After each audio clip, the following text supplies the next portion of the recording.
Apakah penyuluh sudah cukup mampu? Apakah penyuluh sudah diberikan fasilitas yang memadai untuk mereka bisa menginput data?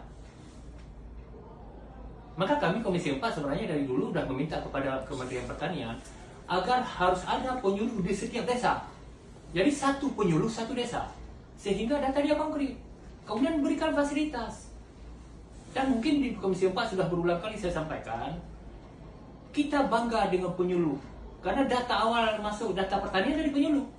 Kalau penyuluhnya tidak sejahtera, kalau penyuluhnya yang kita bilang ujung tombak tumpul, itu tidak akan maksimal. Maka kami Komisi 4 harapan untuk menguatkan data, kuatkan penyuluh dulu. Kalau penyuluh yang sebagai penyuplai data awal itu kuat, sejahtera, pasti datanya benar. Itu harapan kita.